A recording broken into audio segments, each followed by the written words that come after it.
আওয়ামী লীগের কেন্দ্রীয় নেতাদের পৃষ্ঠপোষকতায় খুন হয়েছে।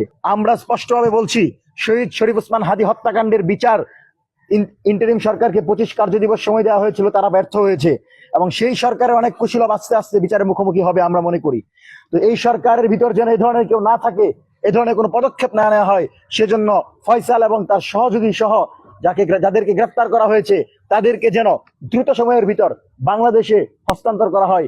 আমরা মঞ্চ 24-এর পক্ষ থেকে সেই দাবি জানাচ্ছি। সম্মানিত সাংবাদিক বন্ধুগণ, আপনারা জানেন যে এই ফয়সাল গ্রেফতার হওয়ার পর তাকে যখন মিডিয়ার সামনে নিয়ে আসা হলো, সে বলছে, তাকে জিজ্ঞেস করা হলো যে এই হত্যাকাণ্ডের সাথে তুমি জড়িত কিনা, সে বললো আমি জড়িত না, এখানে জামাত বিএনপি ষড়যন্ত্র থাকতে পারে। মানে আপনি দেখেন তার বক্তব্য, আওয়ামী লীগের বক্তব্য, হাসিনার বক্তব্য প্রতিটা অক্ষরে অক্ষরে মিলে গেছে। বাংলাদেশে আগামীতে পূর্বে যখনই কোনো ঘটনা ঘটেছে, হাসিনা, আওয়ামী লীগ, কামাল বলেছে জামাত বিএনপি ষড়যন্ত্র। সুতরাং ফয়সালের সাথে আমরা মনে করি পূর্ববর্তী সরকারের ঊর্ধ্বতন শক্তি জড়িত এবং আওয়ামী লীগের কেন্দ্রীয় নেতাদের পৃষ্ঠপোষকতায় খুন হয়েছে। সুতরাং ফয়সালকে বাংলাদেশে এনে জিজ্ঞাসাবাদ করতে হবে এবং ফয়সাল, সে যে আওয়ামী লীগের এজেন্ট, সে যে আওয়ামী লীগের দালাল এবং আওয়ামী লীগের ভাড়া করা খুনি, তার প্রমাণ হচ্ছে সে আধিপত্যবাদ বিরোধী লড়াইয়ের অগ্রসৈনিক শহীদ ওসমান হাদীকে সে জঙ্গি বলেছে। সুতরাং হাসিনার বয়ান তৈরিকারী সেই ফয়সাল বাংলাদেশের ফ্যাসিবাদ বিরোধী দলগুলোকে ট্যাগিং করতে চায়, এটা কখনো মেনে নেওয়া হবে না। সেজন্য ফয়সালকে গ্রেফতার করে বিচার প্রক্রিয়া শুরু করতে হবে এবং আওয়ামী লীগের ঊর্ধ্বতন নেতৃবৃন্দ জড়িত বলে আমরা স্পষ্টভাবে মনে করছি এবং আমরা মনে করি আওয়ামী লীগের ঊর্ধ্বতন নেতৃবৃন্দ কারা কারা জড়িত সেই কুশীলবদেরকেও খুঁজে বের করতে হবে ফয়সালকে জিজ্ঞাসাবাদের মাধ্যমে।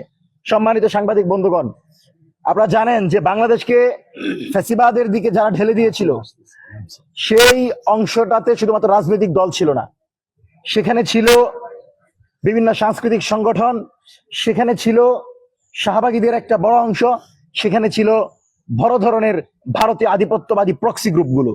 সেই প্রক্সি গ্রুপগুলোর সরাসরি পৃষ্ঠপোষকতায় আওয়ামী লীগ বাংলাদেশে ফ্যাসিবাদতন্ত্র কায়েম করেছিল এবং সামরিক বাহিনী থেকে শুরু করে প্রত্যেকটি বাহিনীকে দলীয়করণ করে ভারতের প্রেসক্রিপশনে বাংলাদেশের সামরিক বাহিনীকে কুণ্ঠাসা করে রাখা হয়েছিল। তাদেরকে সক্রিয়ভাবে বাংলাদেশের জনগণের জন্য কাজ করতে দেওয়া হয় নাই। সেই কুশীলব 1/11 কুশীলব মাসুদকে গ্রেফতার করা হয়েছে, ডিজিএফআই এর সাবেক পরিচালককে গ্রেফতার করা হয়েছে। আমরা মনে করি তারেক রহমানের সরকার এই যাত্রা যে শুরু করেছে, গুম খুনের বিচার, মানবতা বিরোধী অপরাধের বিচার যদি শেষ করতে পারে, তবেই তিনি সফলভাবে বাংলাদেশের জনগণের কাছে শহীদ প্রেসিডেন্ট জিয়াউর রহমানের মতো গ্রহণযোগ্যতা পাবেন। আমরা সেই অপেক্ষায় আছি। ইএফটি ফার্স্টের সাথে ট্রেড করুন যে কোনো জায়গা থেকে, ক্যাম্পাসে ক্লাসের ফাঁকে, ঢাকার জ্যামে বসে কিংবা ঘরে বসে। ট্রেডিং এখন হাতের মুঠোয়, তাই ট্রেড করুন যখন খুশি, যেখানে খুশি।